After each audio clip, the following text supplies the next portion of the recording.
오늘 우리에게 주신 하나님 말씀은 에베소서 6장 1절에서 3절까지의 말씀입니다. 에베소서 6장 1절에서 3절까지의 말씀입니다. 얻으신 줄 알고 제가 봉독합니다. 자녀들아, 주 안에서 너희 부모에게 순종하라.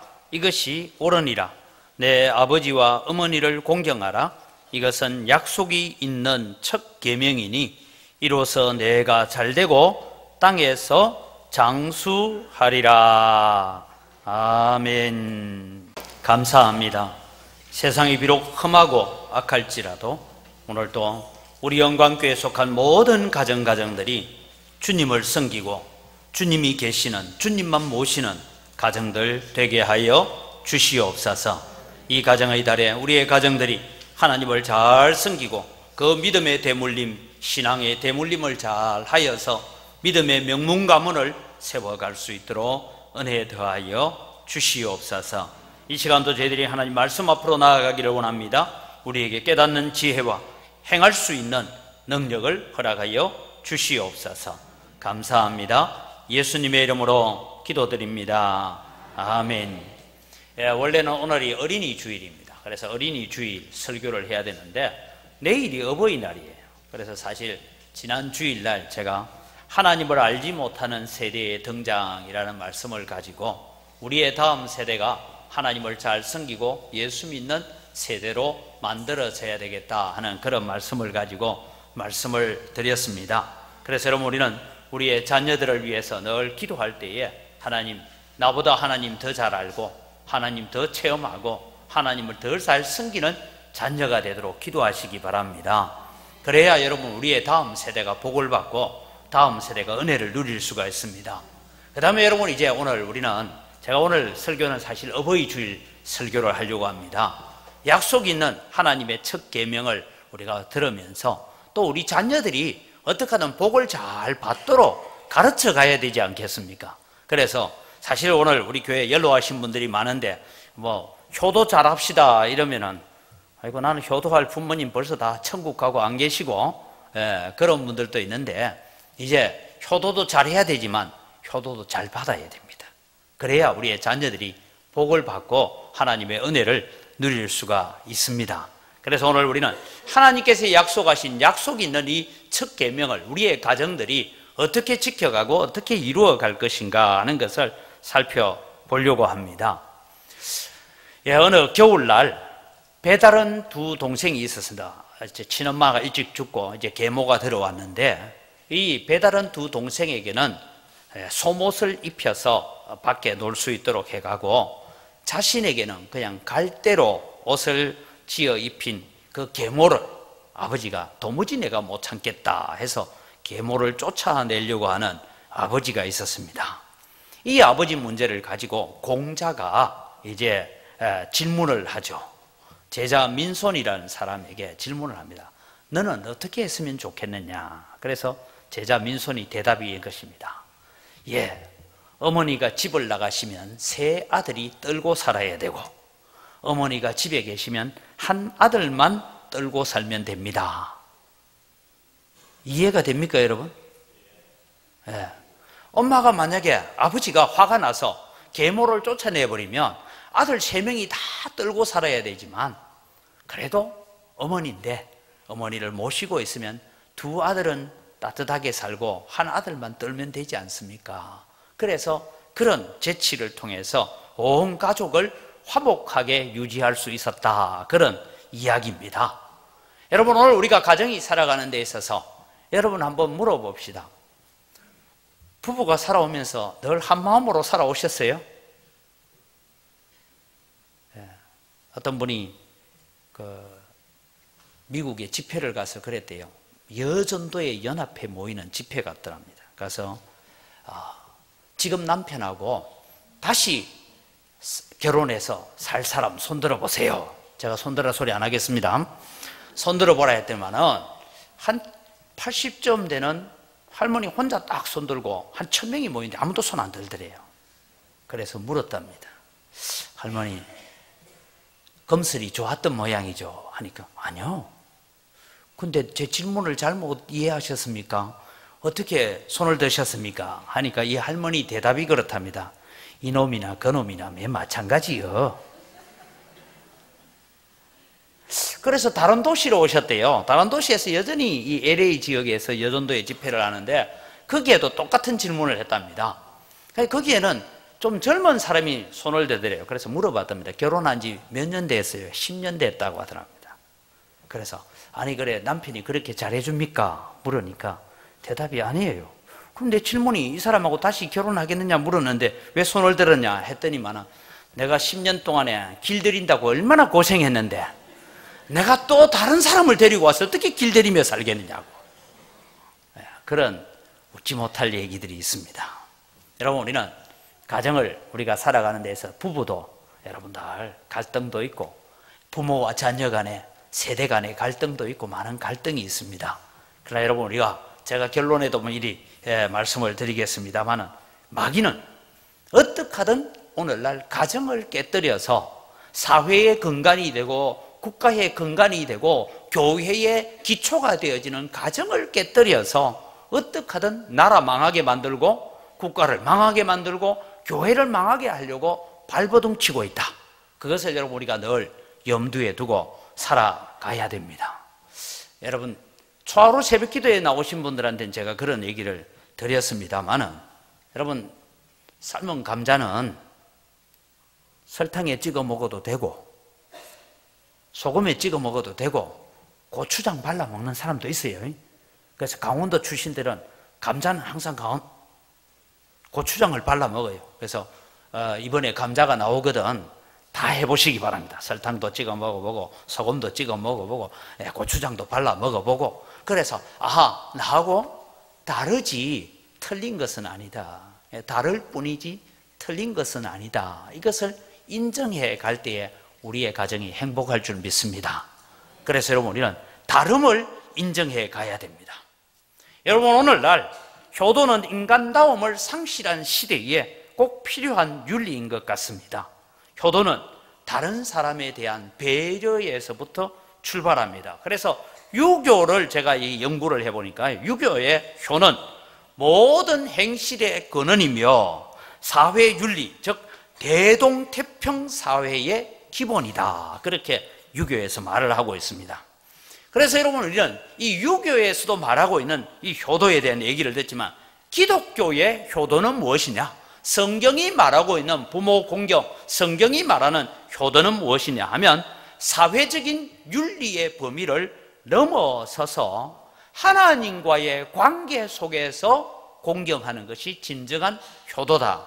다른 말로 표현하면 부모를 통해서 하나님의 권위를 인정할 줄 알고 부모를 통해서 하나님을 인정하는 자리까지 가는 것이 참된 효도다라는 것입니다. 자, 여러분 우리는 이 아담과 하와가 선악과를 따먹은 얘기를 잘 압니다. 왜 여러분 하와가 선악과를 따먹었을까요? 거기에는 여러 가지 이유들이 있지만 그 중에 하나는 내 위에 절대적인 권세자, 내 위에 절대적인 권위가 있다는 것을 인정하기 싫은 것이죠. 내가 최고다. 모든 것이 내가 옳다라고 전제되어질 때에 이 선악과를 향하여 나아가는 것입니다. 그래서 여러분 우리는 살아가면서 부모님을 통하여서 우리는 하나님의 권위를 볼 줄 알아야 되고 내 위에 하나님의 권세가 있다는 것을 인정하는 가운데서 부모에게 효도해야 됩니다. 그러면서 오늘 성경은 우리에게 말씀합니다. 부모를 공경하되 우리는 주 안에서 공경해야 됩니다. 왜 우리는 부모님을 공경해야 됩니까? 첫 번째는 하나님께서 우리에게 효도하라고 주신 분명한 하나님의 명령이기 때문에 우리는 부모를 공경해야 됩니다. 여러분 우리는 1차적으로 생각할 때 그냥 나를 낳아주시고 나 실제 괴로움 우리 노래 부르면서 부모님에 대한 은혜 그거 기억하고 하는 것이 아니라 첫 번째는 하나님의 명령입니다. 그 명령을 지키지 않는 자는 불순종하는 거예요. 하나님을 거역하는 것입니다. 그래서 부모를 거역하는 것은 하나님을 거역하는 것이다 라는 이런 전제를 우리의 마음속에 가지고 있어야 된다는 것입니다. 그래서 여러분 에베소서 6장 1절 3절을 우리가 다시 한번 같이 읽어갑니다. 자녀들아 주 안에서 너희 부모에게 순종하라. 이것이 옳으니라. 내 아버지와 어머니를 공경하라. 이것은 약속이 있는 첫 계명이니 이로써 내가 잘되고 땅에서 장수하리라. 약속이 있는 첫 계명인데 이것은 하나님께서 주신 계명이다. 이 말은 하나님께 주신 명령이다, 이 말씀입니다. 그래서 우리는 하나님의 명령을 따라서 부모를 순종해야 됩니다. 여러분, 우리가 저 바닷가에 가보면 어떻습니까? 파도가 여기까지 왔다가는 어떡합니까? 물러가죠, 그죠? 파도가 왜 여기까지만 오고 이리 안 넘어올까요?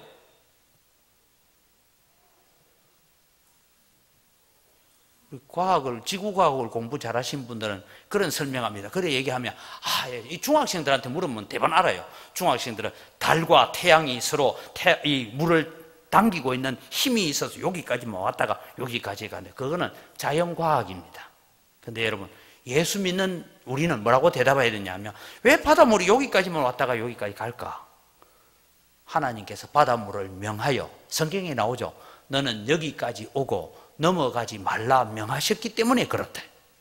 부모에게 여러분 효도해야 되는데 왜 효도해야 되느냐? 하나님이 명하셨기 때문에 효도해야 된다. 이렇게 우리가 나아가야 돼요. 그렇게 우리가 말씀을 믿고 나아가야 되지, 그냥 인륜하고 자꾸 도덕적인 것으로 가면 안 됩니다. 그래서 하나님의 분명한 명령이다라는 것을 우리의 마음속에 새겨가야 된다라는 것입니다. 그럼 하나님께서 이 제5계명에 내 부모를 공경하라라는 말씀을 하셨는데, 오늘 여러분 이 출애굽기 20장 12절하고 신명기 5장 16절을 여러분 비교를 한번 해보겠습니다. 출애굽기 20장을 먼저 봅니다. 내 부모를 공경하라. 그리하면 내 하나님 여호와가 내게 준 땅에서 내 생명이 길리라 라고, 이게 제5계명입니다. 그런데 여러분 신명기에는 설명을 하고 있습니다. 하나님의 계명에 대해 설명을 하는데, 신명기를 보지요. 너는 내 하나님 여호와께서 명령한 대로, 이게 이제 앞에 설명입니다. 내 부모를 공경하라. 그리하면 내 하나님 여호와가 내게 준 땅에서 내 생명이 길고 복을 누리리라. 이게 복을 누리리라 라는 것이 더 포함되어 있습니다. 이것은 하나님께서 우리에게 반드시 지키라고 명하신 계명입니다. 그래서 내 부모를 공경하라. 그리하면 내가 땅에서 잘되고 장수하리라. 그렇게 약속하셨습니다. 여러분, 한 10년 전만 해도요, 중매를 하다가 그 집에는 아들이 셋 있는데 이번에 이 아들은 장남이다 이러면 아가씨들이 장남이라 하면 막 고개를 절레절레 흔들었어요. 왜 그럴까요? 그래서 제가 그 아가씨한테 그런 얘기 했습니다. 너는 가서 그러면 딸만 낳을래? 자기도 시집 가서 아들 낳으면 장남 낳을 텐데. 예전에는 이 장남한테 시집간다 하면 정말 힘들고 어려움이 많이 있었다. 그래서 시부모 모시는 거 싫고 시댁이 너무 싫어서 시금치도 안 먹는다, 뭐 그런 얘기가 있었습니다. 그런데 요즘은 여러분, 그래서 아직 제가 이 광주는 잘 모르겠습니다. 요즘 서울에는요, 어떻게 하든 시부모가 옆에 있기를 원한대요. 며느리들이. 왜 그러냐 물어봤더니만은 다 맞벌이 하는데 집을 봐주고 자식들 키워주고 손주들 키워주는 것은 이 할아버지 할머니만큼 좋은 분이 없다. 그래서 어떻게 하든 가까이 모시려고 한다, 그런 얘기를 합니다. 이런 얘기를 들으면서 요즘 이제 며느리를 보는 시어머니들이 그런 얘기를 한대요. 푸념을 하는데, 세상이 어떻게 되었길래 나는 젊어서는 시어머니 시집 사느라 고생하고 이제는 며느리 시집 산다고 고생한다. 웃으시는 분들은 다 마음에 그런 생각이 있는 것 같습니다.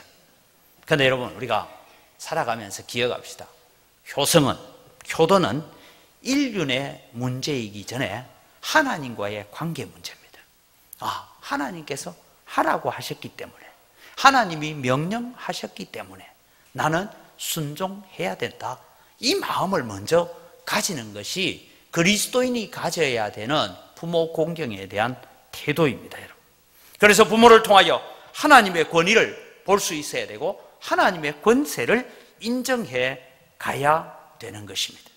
그것이 안 되니까 선악과 따먹고, 오늘도 여러분 에덴 동산에 선악과가 없다 보니 우리 눈앞에 늘 뭐가 있습니까?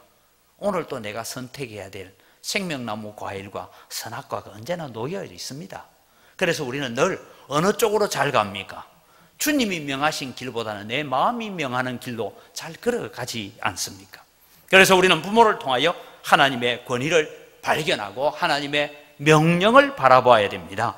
그 다음에 여러분 오늘 본문에는 부모님께 효도하되 주 안에서 해라 그렇게 말합니다. 자, 여러분 우리 앞서 읽었던 출애굽기나 신명기에는 주 안에서라는 말이 없어요. 내 부모를 공경해라. 그리하면 하나님 여호와가 내게 준 땅에서 내 생명이 길리라. 신명기에는 내 생명이 길고 내가 잘 되리라 그렇게 약속을 하셨습니다. 그런데 왜 이 에베소서에는 이 바울 사도가 이 말씀을 약속 있는 하나님의 첫 계명이다 라고 하면서 주 안에서라는 말을 포함하고 있을까요? 구약시대에 출애굽기가 전파되어지고 여러분 신명기가 전파되어질 그 시대에 이스라엘 백성은 전부 다가 교인이었어요. 요즘 말로 하면 다 교회 나오는 사람들이에요. 이스라엘 나라 전체가 신정국가고 다 한 교회였습니다. 거기에 주 안에서라는, 하나님 안에서, 계명 안에서라는 말이 필요가 없었습니다. 그런데 바울 사도가 에베소서를 적고 있는 이 시점, 즉 에베소 교회를 향하여 편지를 보내던 그 시점에 에베소라는 도시는 어떤 도시였느냐 하면 사진을 한번 보죠. 에베소는 여러분 저기 보이는 아데미 신전이 있었던 지역입니다. 저 아데미 신전이 있었던 어마어마한 돌로 세워져 있는 거대한 신전인데 하나님 지진을 가지고 다 흔들어 버리고 남아있는 거 저거밖에 없어요. 이제 저기가 이 이집트에 있는 에베소에 있는 우상 도시였습니다. 그 다음에 저 신전이 뭐냐면 아데미 여신이라는 것은 우리 일반 영어로 보면 아르테미스라고 말하기도 하고 다이아나라고도 말하는 여신입니다. 저 돌이 지금 깨어져서 무너지면서 깨어진 것 같은데 저 깨어진 저것은 제가 사진을 찍어 온 겁니다. 근데 옆에 있는 저것은 박물관에 있는 그냥 조각 작품이에요. 이 아데미 여신은 흔히 달의 여신, 미의 여신, 사냥의 여신이다 해서 저 여신을 섬기는 곳이 에베소 지역에 이 아데미 여신을 섬기는 최고의 큰 신전이 있었습니다. 그 신전에 있어서 너희 부모를 공경해라 라고만 적었으면 어떤 일이 일어나겠습니까? 아버지가 야야 오늘은 아데미 여신에게 제사하는 날이다 가자 하면 부모를 공경해야 되니까 어떻게 해야 돼요? 따라가야죠. 그래서 아데미 여신에게 제사하는 일을 순종해야 되니까 따라가야 돼요. 그래서 바울 사도는 주 안에서라는 말을 보충을 하고 있습니다. 자, 여러분 이것을 오늘 우리 시대로 들어와 보면 이렇습니다. 우리 대한민국에 복음이 들어올 그 당시에 우리 대한민국을 지배하고 있던 주된 사상들이 뭐냐면 유교 사상이었어요. 부모에게 제사하는 것. 그 다음에 또 한 사상은 불교 문화를 가지고 있습니다. 사실 불교 문화라고 하면 불교와 유교가 이렇게 여러 가지 짬뽕이 되어 있는 그런 문화였습니다. 그 다음에 어떤 문화를 가지고 있나요? 무속 문화를 가지고 있었어요. 그래서 어떻게 하면 복을 받고 사느냐? 첫째는 조상에게 조상 제사를 잘 하고, 그 다음에 절에 가서 열심히 부처에게 잘 빌고, 그래도 뭐가 문제가 잘 안 풀리면 어디 용하다는 사람한테 가서 물어봐야 돼요. 그래서 물어보니까 암흑에 가서 얼마짜리 굿을 하면 낫는다더라. 그래서 산에 가서 굿하기도 하고 집에서도 굿을 하기도 하시고, 그래서 무당에게 억눌린 시대를 살고 있던 그때에 복음이 대한민국에 들어오기 시작했습니다. 만약에 여러분 여기에 주 안에서 내 부모를 공경하라 하는 데서 주 안에서 빼고 내 부모를 공경하라 하면 어떻게 되면 주일날은 교회 오고 월요일날은 절에 가고 화요일날은 제사 지내고 수요일날은 굿을 하고 이렇게 살아야 되지 않겠습니까? 그래서 주 안에서 내 부모에게 순종해라. 이 주 안에서가 에베소서에서 강조되고 있는 이유가 뭐냐 하면 에베소 도시 자체가 우상 숭배의 도시였고 에베소 도시 자체가 이 여신을 섬기는 문화가 지배하고 있는 그 가운데서 바울 사도는 우리는 말씀 안에서, 이게 주 안에서라는 것은 하나님의 말씀의 범위 안에서 부모에게 순종해야 된다라고 말씀하고 있는 것입니다. 그래서 여러분, 오늘 우리는 살아가면서 주 안에서 우리가 순종하는 그런 믿음의 삶을 살아가야 됩니다. 그래서 여러분, 부모에게 가장 큰 효도가 무엇인가? 여러분, 제 친구들 가운데 제 고향에서 한 동네에 저하고 초등학교를 같이 나온 남자아이만 10명입니다. 그런데 대체로 보니까요, 제삿날 상다리가 부러지도록 많이 차리는 친구 치고 젊어서 부모 속 안 썩인 친구가 하나도 없어요. 그런데 어려서부터 젊어서 부모에게 효도를 잘한 친구는 절대 제사도 안 지냅니다. 저같이 제사 지낼 필요가 없잖아요. 젊어서 내가 부모 공경하고 살아생전에 내가 잘 섬겼는데 뭐 하려고 제사 지냅니까? 그런 친구들이 있어요. 그래서 여러분, 우리가 바라보면 살아생전에 부모님에게 효도해야 됩니다. 그 다음에 가장 큰 효도는, 저는 새벽마다 제가 기도하고 있는 기도의 제목 중에 하나가, 아직 우리 영광교회 성도들 가운데 예수 믿지 않는 부모님이 있다면 속히 자녀들을 통해서 예수 믿게 해달라고 기도하고 있습니다. 호흡이 있는 동안에 예수 믿게 만드시기 바랍니다. 그래서 여러분, 예수 믿게 만들어야 돼요. 그거보다 더 큰 효도는 없습니다. 여러분, 그거보다 더 큰 효성은 없어요. 아직 여러분이 신앙생활 하는데 아직도 내 자녀가 믿음 생활 제대로 안 하고 있다, 내 자녀가 예수 믿게 되는 것보다 더 큰 유산은 없는 줄 믿으시기 바랍니다. 최고의 유산이 신앙을 물려주고 믿음을 물려주는 거예요. 이보다 더 큰 유산은 없습니다. 그래서 여러분, 우리는 어떤 문제로 살아가야 되느냐 하면, 우리가 주 안에서 자녀를 사랑해야 되고 주 안에서 부모를 공경하는 가정들이 되기를 바랍니다. 그럴 때 우리 가정 속에 하나님의 축복과 하나님의 은혜가 넘쳐날 줄 믿습니다. 그러면서 여러분, 우리는 이제 윤리적인 차원으로 오면 부모의 은혜를 기억해야 된다라는 것이죠. 여러분, 시집가고 장가간다고 해서 다 어른 되는 것 아닙니다. 옛날 우리 뒷집에 살던 어떤 아주머니가, 제가 어릴 때 보니까 그 딸이 좀 속을 많이 썩였어요. 그러더니 늘 하는 얘기가, 야, 이 아무개야 하면서 욕을 해요. 니도 가서 자식 새끼 한번 낳아봐라. 얼마나 속이 상해놓으니까 딸 보고 너도 결혼해서 자식 한번 낳고 살아봐라. 그렇게 하소연하더니 그 뒷집 누나가 제삿날은 제일 정성을 많이 들입니다. 왜냐하면 자기가 불효를 많이 했으니까. 여러분, 오늘 우리는 흔히 결혼을 하고 자식들을 놓고 자식들을 결혼시켜 봐야 부모 마음을 좀 안다, 그런 얘기 있죠. 근데 그때 되면 효도받아야 될 부모가 이 세상을 떠나고 잘 없어요. 그래서 여러분, 우리는 하나님의 은혜를 아는 자는 부모의 은혜를 알게 됩니다. 그래서 하나님의 은혜를 모르는 자는 부모님의 은혜도 잘 모릅니다, 여러분. 그래서 부모는 하나님께서 주신 은혜 중에 가장 큰 은혜인 줄 믿으시기 바랍니다. 부모가 내게 많은 유산을 남겨줬던, 잘해줬던, 못해줬던 그거 다 두고 하나님께서 그 부모를 통해서 나를 이 세상에 오게 만드셨다라는 것이죠. 그래서 그 하나님의 은혜를 기억해야 됩니다. 그래서 어떤 목사님이 적어놓은 책에 보면, 어려서 부모를 잘 섬기지 않는 자녀들은 자라서 하나님을 부인할 가능성이 많다 그랬어요.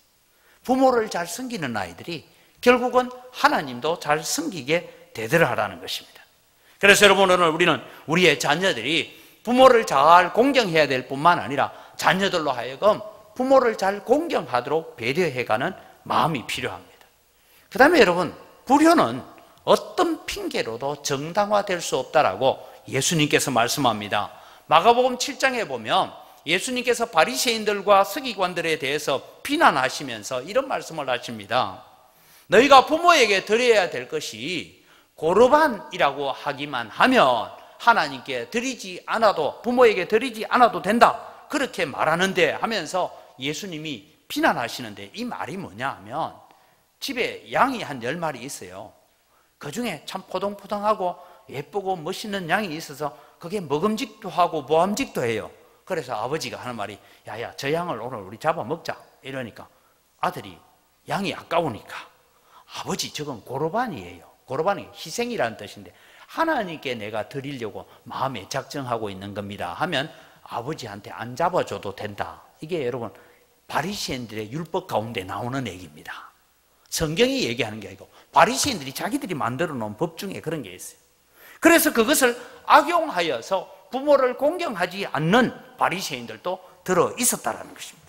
그래서 예수님께서 그것을 비난하시면서 보이는 부모를 공경하지 아니하면서 너희가 보이지 않는 하나님을 어떻게 공경할 수 있겠느냐라고 말씀하고 있죠. 그래서 여러분 오늘 우리는 보이는 부모님을 잘 공경하면서 우리는 보이지 않는 하나님의 권세를 바라볼 수 있는 여러분 되시기를 바랍니다. 이제 두 번째로 부모 공경하는 자에게 하나님께서 약속된 것이 있습니다. 하나님이 무엇을 약속해 주셨느냐 하면 부모를 공경하는 자는 반드시 땅에서 잘 되는 복을 주시겠다라고 약속하셨습니다. 이것이 약속이 있는 첫 계명이다라고 말씀합니다.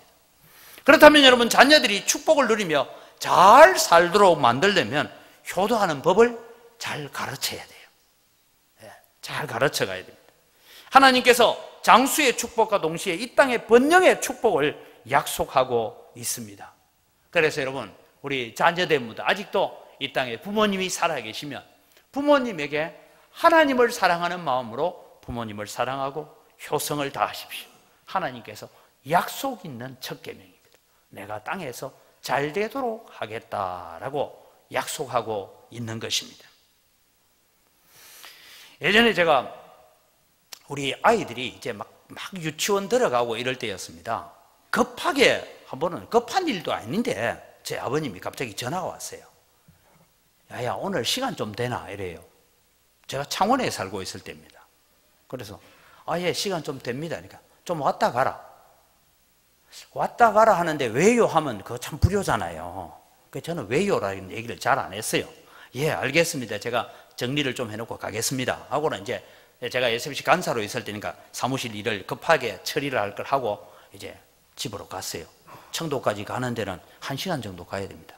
집에 딱 들어서는데요 저희 아버님이 이러시는 아는 그때 우리 큰아들이 한 6살쯤 됐었는데 아는 이러길래 제가 그때 불효를 하고 있구나. 아들보다는 누가 더 보고 싶어요? 손자가 더 보고 싶었구나. 그래서 그 다음부터 저는 급하게 혹은 시골에 가야 될 일이 있으면 유치원에 가가지고 선생님 죄송합니다. 우리 아들 조퇴 좀 시키겠습니다 하고 큰놈 둘째 다 조퇴를 시켜서 데리고 갔어요. 왜냐하면 부모님은 자라가는 손주가 보고 싶은 모양이에요. 그래서 제가 어떨 때는 유치원에 가서 선생님하고 부르면 오늘 또 조퇴하게요 이러면서 이제 선생님이 다 알았어요. 지금 그 선생님이 지금 이제 장로님 부인이 돼가 있습니다. 그런데 제가 가면 늘 하는 게 뭐냐면 점심을 같이 먹든지 저녁을 같이 먹든지 하고 난 뒤에 제가 떠나기 전에는 항상 봉투에다가 아버님에게 딱 봉투를 딱 드렸어요. 줄 때는 늘 아들 옆에 세워놓고 줬어요. 그래서 봉투를 딱 드리고 장모님한테도 봉투를 딱 드리고 봉투 드릴 때는 늘 저는 자식이 있을 때 줍니다. 자식 없을 때 주면 안 돼요. 그래 한 번은 봉투를 드리고 이제 나오는데 이제 집에서 이제 골목길로 와서 큰 도로로 딱 들어서는데 뒤에서 우리 큰아들이 이래요. 아빠 왜?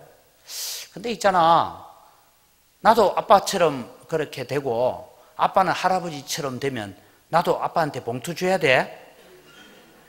그때 제가 야 교육 잘 시키고 있구나. 그래서 제가요 운전을 하다가 차를 갓길에 대놓고 한 30분을 설명을 했어요. 꼭 해야 된다고. 여러분 우리가요 하나님의 축복을 물려받는 데는 예배 생활도 잘해야 되고 기도 생활도 잘해야 되고 우리가 전도도 잘하고 해야 되지만 뭘 잘해야 되냐면 부모 섬기는 은혜들을 대물림하는 일을 잘 하시기 바랍니다. 그 본을 잘 보여가야 됩니다, 여러분. 그래야 여러분 우리 자녀들이 자라서도, 오늘 예배에 참여한 젊은 분들에게 제가 부탁드립니다. 여러분들이 지금부터 항상 부모님을 섬길 때는 자식을 옆에 세워놓고 섬기시기 바랍니다. 예, 특별히 봉투를 줄 때는 꼭 자녀들을 옆에 세워놓고 봉투를 주시기 바랍니다. 그래야 나중에 이 아이들이 본 게 있어가지고 나도 나중에 돈을 벌면 그래야 되겠구나 라고. 그게 여러분 단순히 자녀에게 효도받는 게 중요한 게 아니고요, 이 자녀들로 하여금 하나님의 축복을 받게 만드는 비결인 줄 믿으시기 바랍니다. 그렇게 해 가셔야 돼요. 그래서 모범을 보여줘야 됩니다. 이 본을 잘 안 보여주면요, 나중에 잘못돼 놓으면 자식들한테 국물도 못 얻어먹습니다. 그래서 저는 가끔씩 이 설, 추석 이런 명절들이 올 때에 연주가 이렇게 끼어지잖아요. 연주가 끼어지니까 주로 이 외국에 많이 나가는 사람들이 있습니다. 외국 나갈 때 부모님 데리고 가요, 안 데리고 가요? 부모님 안 모시고 가죠? 저거들만 가죠, 그죠? 그 자식들은 참 나중에 삭수가 놀았습니다. 왜냐하면 그 자식들도 나중에 자라가지고 어떻게 하겠습니까? 연주가 끼우고 이러면 엄마 아버지 우리 저 어디 좀 갔다 오겠습니다. 이번 명절은 그냥 두 분이서 잘 보내시기 바랍니다. 이러고 간다니까요. 그래서 여러분, 우리가 좋은 본을 보여줘야 되는, 이것은 그냥 도덕적인 본이 아니고 사실은 하나님의 축복을 대물림하는 본인 줄 믿으시기 바랍니다. 이런 본을 보여야 돼요. 그래서 장수하는 축복도 하나님께서 약속하고 계십니다. 요즘은 또 어떤 분을 만나니까요, 아이고 목사님 오래 사는 게 복이 아니라요. 우리 어머니가 자주 하는 얘기예요. 지금 내 죽으면 딱 맞다. 그런데 죽으면 딱 맞다 하면서 약은 온갖 약을 다 드시더라고. 그런데 여러분, 우리가 건강하게 오래 살 수 있는 비결 중에 하나도 우리가 하나님의 권위를 인정하고 부모의 권위를 인정하고 효도하는 자에게는 내가 땅에서 잘되고 장수하리라는 축복을 하나님께서 하고 계시는 줄 믿으시기 바랍니다. 그런데 오늘 제가 이런 말씀을 드립니다.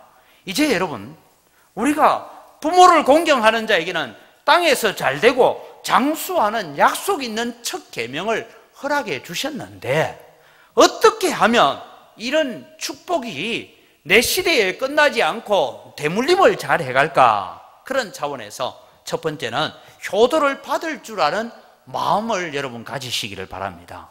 우리는 여러분 주는 건 잘하는데 받는 데 익숙하지를 못해요. 그래서 여러분 줄 뿐만 아니라 받는 것을 잘 배려를 해야 됩니다. 그래서 자녀들을 배려하는 마음, 다르게 말하면 시대의 다름을 인정해가는 우리의 마음 자세가 좀 필요한 것 같습니다.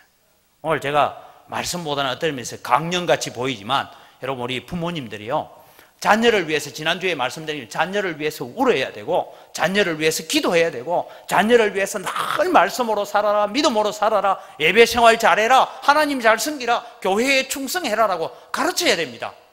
그 일들을 잘 해가면서 또 하나, 여러분, 우리 자녀들을 배려하는 마음들을 우리가 가져야 돼요. 아주 귀하게 자라서 집에서 여러분 가정부도 있고 기사도 있는 그런 집에서 자라난 한 딸이 결혼을 했습니다. 근데 결혼을 했는데 홀로 된 시아버지가 사는 집에 이제 결혼을 해서 신랑은 좋고 하지만 갔는데, 첫날 이제 가서 어른 밥을 전심을 해드리려고 준비를 하는데 오랜 시간이 걸렸습니다. 왜냐하면 밥을 해본 적이 별로 없으니까. 그래서 밥을 하고 했는데 반찬은 아마 누가 준 걸까요? 친정 엄마가 준 거죠. 이제 다 챙기고 있는데. 근데 문제는 밥을 펴려고 보니까 밥이 죽도 아닌 것이 밥도 아닌 것이 어정쩡하게 되었어요.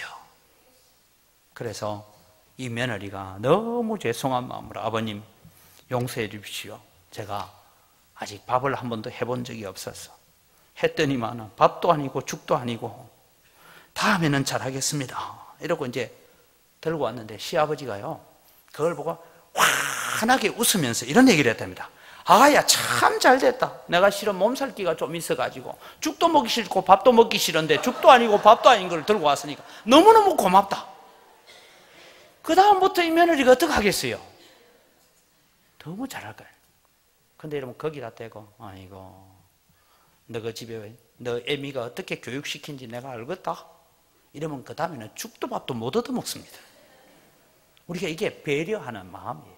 사랑하는 마음이 되면 죽이든 밥이든 죽도 아니고 밥도 아니든 그것이 여러분 기쁨으로 받아들여지는 그런 은혜가 있는 것입니다. 그래서 여러분 우리는 자녀들을 배려하는 마음, 왜냐하면 우리 자녀들이 자라온 환경이 우리가 자랐던 환경하고 다릅니다 여러분. 왜냐하면 지난주에도 제가 그런 말씀을 드렸습니다만 우리는 자랄 때 여러분 한 방에 3명 4명 같이 잤어요. 그런데 요즘 아이들은 전부 자기 방 있죠. 다 학교 갔다 오면 자기 방에 딱 들어가면 끝이에요. 그런 방에 사는 아이들, 이런 독립적인 삶을 살던 사람들에게 저도 고향 가면요 우리 집 아이들이 명절에 가면 전에는 아빠 대구까지 다시 갔다 오자. 왜냐하면 시골집에 못 자겠다 이거예요. 그다음에 요즘은 이것들이요 조금 나이가 들더니만은 저거 사촌 형들하고 뭐라 하더니만은 밤 되면 없어져요. 그걸 어디 갔냐 이게. 그 아래쪽에 한 2km쯤 내려가면 모텔이 있는데 그걸 아예 서너 개를 빌려서 자고 오더라고. 그런 아이들이 여러분 오늘 세대입니다. 그래서 우리는 거기에 대한 배려하는 마음들을 잘 가져야 됩니다. 그 다음에 여러분 두 번째로 자녀들이 정말 복을 받게 만들려면 효를 장려하는 마음 자세를 가지시기 바랍니다. 다르게 표현하면 효도를 잘하면 하나님께서 복을 주시기를 하셨는데 가끔 제가 우리 어른들을 뵈면 자녀들이 복을 받을 길을 자꾸 가로막고 있는 분들이 들어있어요. 잘 들으십시오. 자녀들이 힘들까 해서 여러분 거절하는 것도 좋지만 때로는 여러분 거절하지 말아야 됩니다. 그게 뭐냐 하면 전에 저도 한번 명절이 됐는데 명절에 아마 어떤 성도님이 어디 갔다 오다가 갈비 한 짝을 가져왔어요. 갈비 한 짝을 가져와서 시골에 가서 이제 명절 때 구워 먹자 하고 구웠더니 저희 어머니가 이래요. 야야 나는 이빨도 아프고 이런데 뭐 한다고 이 비싼 갈비를 가져왔냐. 근데 제가 제 돈 주고 안 사왔어요. 이 얘기는 차마 못하고. 근데 그 얘기를 한번 딱 들으니까 그 다음부터 갈비 사가고 싶은 마음이 있어요 없어요? 그래서 제가 그랬어요. 어머니 제발 그런 얘기 하지 말고, 며느리 듣는데 그런 얘기 하지 말라고. 무조건 가져오거든. 원래 갈비 들고 오는 건요 지하고 지 자식 잘 먹으려고 들고 오는 겁니다. 그게 명절에 오면 좀 먹을 게 있어야 되니까 들고 오거든. 야야 이거 내가 안 그래도 이거 먹고 싶었는데 잘 가져왔다 하고 한 짝을 가왔는데 한 대만 잘 드셔도 그 다음부터 가져오겠어요 안 가져오겠어요? 아이고 우리 어머니 갈비 좋아하더라. 들고 옵니다. 근데 야야 이거 만다고 비싼 걸 사왔나 뭐 하냐 이러면은 그 다음부터 빈손 옵니다. 그래서 여러분 우리는 효도를요 잘 받는 훈련하시기 바랍니다.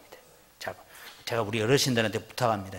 자녀들이 특히 딸들이 며느리가 어머니 봄옷 하나 사가 갈까요? 이래 묻거든. 야야 칙칙한 것 말고 나이 들수록 좀 곱은 것을 입어야 된다. 예쁜 것 입어야 된다. 꽃무늬 있고 좀 밝은 것을 사오느라 이래 얘기하십시오. 야야 필요 없다 입을 것 많다 이러면 그게 돈으로 돌아오면 좋은데 돈으로 안 와요. 그게 옷 안 사오면 그게 돈으로 오면 되는데 돈으로 안 오잖아요. 그러니까 무조건 사오라 하세요. 오거든. 입고 다니면서 교회 오셔서 목사님 이거요 우리 둘째 며느리가 이번에 사온 겁니다. 이거 저한테 자랑하십시오. 그러면 제가 또 혹 둘째 며느리를 만날 기회가 있으면 그래 어머니한테 진짜 예쁜 옷을 사줘가지고 어머니가 막 들고 이러고 있더라. 이러면 그 다음에 더 하고 싶은 마음이 있을까요 없을까요? 있죠. 그걸 여러분 잘 하셔야 돼요. 그래서 여러분, 우리가 정말 효도 받는 훈련이 필요합니다. 잘 받는 훈련. 그래서 여러분, 옛날 얘기입니다만은 그런 얘기가 있지 않습니까? 어느 집이 하도 그 집의 아들이 효성이 지극하다 해가지고 자기 아들을, 야, 그 집에 가서 그 아들이 어떻게 효성이 지극한지 한번 봐라 해서 보냈더니만은 이 아들이 보니까요, 겨울에 추운 겨울인데 아들이 아버지가 일어나면 추울까봐 먼저 옷을 딱 입고, 아버지 옷을 입고는 따뜻하게 해뒀다가 아버지 입으십시오 한단 말이죠. 그래서 이 아들도 돌아와가지고 자기도 그래 해보려고 아버지한테는 자초지종 설명도 하지 않고 아버지 일어나시기 전에 먼저 아버지 입어야 될 옷을 턱 입고 있으니까 아버지가 일어나서, 야, 이놈의 자식 뭐하냐? 여러분, 이게 받을 수 있는 마음의 자세가 돼야 받을 수 있는 거예요. 그래서 여러분, 우리 부모님들은요, 자녀가 봉투를 주든지 옷을 사주든지 맛있는 걸 사주든지 절대 거절하지 마십시오. 다 받으십시오. 그게 여러분, 자녀가 복을 받는 비결이고요. 이 자녀들이 그렇게 할 때 그 밑에 있는 자녀들이 또 보고 우리 자녀들을, 우리 손주들이 우리 자녀들을 잘 섬기게 만들어 갑니다. 그 일들을 우리가 잘 해가야 됩니다. 그래서 여러분, 오늘 우리는 우리의 가정이 정말 앞서 우리 찬양처럼 험한 세상을 살아가는 가운데서 우리 가정이 예수 그리스도 주 안에서 이루어지는 가정이 되고, 주 안에서 부모를 공경하고 주 안에서 자식을 사랑하고, 그래서 주님 안에서 이루어지는 믿음의 대물림을 잘 해가시기 바랍니다. 마귀는 여러분, 인류가 망하게 하는 방법이 무엇인지 압니다. 그것은 가정을 파괴하는 거예요. 가정이 파괴되어지면 국가가 파괴되고 사회가 파괴되고 교회가 파괴되어집니다. 그래서 우리는 이 가정의 달에 어떠하든지 우리는 가정이 거룩한 가정으로 회복되어져 가기를, 부모와 자녀가 함께 하나님의 이름을 부르고 하나님께 영광 돌리는 가정이 되어지고, 그래서 자녀는 부모를 공경하고 부모는 자녀를 사랑하되 그 공경과 사랑이 주 안에서, 말씀 안에서 이루어지는 그런 사랑이 되도록 우리가 장려하고 격려하여서 여러분, 우리의 가정이 정말 하나님의 축복과 은혜 아래 놓여지는 가정이 되기를 바랍니다. 그래서 2017년 우리 5월 달에 우리가 가정의 달을 맞이하면서 우리는 신앙의 대물림도 잘 해야 되고요, 믿음의 대물림도 잘 해야 가지만 우리는 섬김의 대물림, 공경의 대물림도 잘 해가서 우리의 자손 대대로 하나님의 축복과 은혜를 누리는 믿음의 삶이 되어주시기를 주의 이름으로 축원합니다. 이 시간 우리 함께 기도합니다. 하나님, 오늘 또 우리 가정이 정말 우리가 사랑하되 예수 안에서 사랑하고 믿음 안에서 사랑하게 하시고, 또 부모를 공경하되 믿음 안에서 공경하여서 하나님을 섬기는 가정, 예수님을 사랑하는 가정 되어져서 자손 대대로 하나님의 축복과 약속 있는 축복을 누리는 가정이 되게 해달라고 우리 함께 기도하겠습니다. 살아계신 아버지 하나님, 은혜를 이 시간 감사합니다. 오늘 또 주님, 저희들이 주님 앞에 살아가기를 원합니다. 하나님께서 오늘 또 저희들에게 복 내려주시고 은혜 더하여 주시옵소서. 그래서 주님 기뻐하시는 은혜 함께하여 주시고 복을 내려주시옵기를 간절히 바라옵고 원하옵니다. 하나님, 저희들에게 거룩한 복을 허락하여 주시옵소서.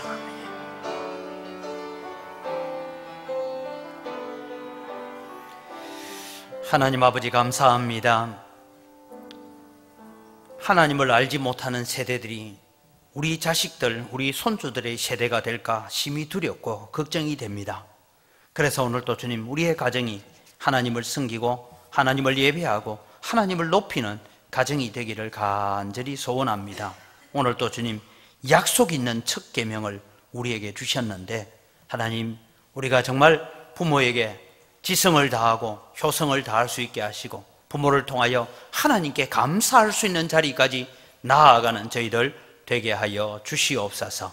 또 주님, 부모된 우리로서 자녀들을 잘 양육하고 좋은 본을 보이고 좋은 신앙의 모범을 통하여서 하나님, 우리가 은혜의 대물림, 신앙의 대물림, 믿음의 대물림을 잘 해가는 성도들의 가정들이 되게 하여 주시옵소서. 오늘날 칸막이는 가정을 깨뜨리려고 발버둥 치고 있습니다.